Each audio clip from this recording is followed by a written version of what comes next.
Most of the time, I find myself just trying to do something new, making sure it makes you laugh or cry or simply feel something, too. Sometimes I fail and sometimes I win. The only thing that's important is that I do it again. See, when I was a little kid, I didn't have many friends until I found some in the quarter comic book bins.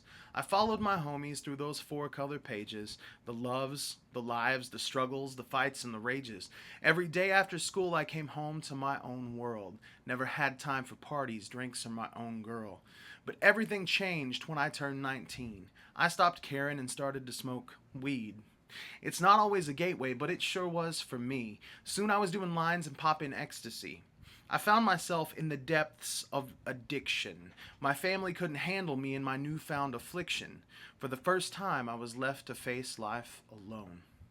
Go forth from my house that was no longer a home. For the next few years, I lived in a fever dream, taking everything I could to be the worst on the team. I took to sin like a fish to the water. Saw a cute chick, and you bet that I got her. Taking everyone like they were my tickets. At night, at home, alone. Crickets. One day at my deepest, I tried to reach up. A hand reached down and offered a cup.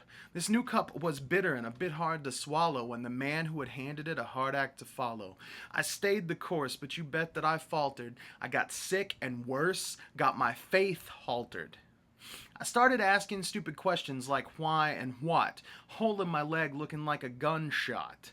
A wheelchair I thought would be my death chamber. A voice from the sky said, "Hey man, you're not done here." So I stood up again and I shouldered my cross. It's not as big as his was, but he was the boss. I tried to remember the friends who had helped me. I tried to cut my teeth from those who had whelped me. I found a new way through performance and art, a shiny new button to press. Restart. I've found when I talked, some folks listened. With my voice block a foot that was too fond of kicking. Realized everyone had an equal right to choose and that being kind and loving was nothing to lose.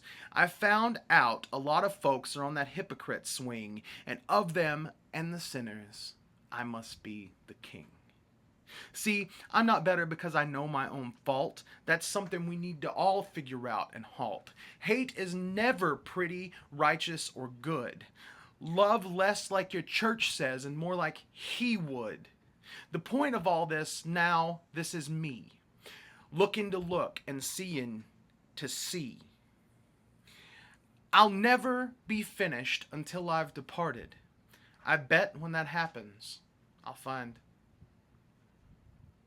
I just started.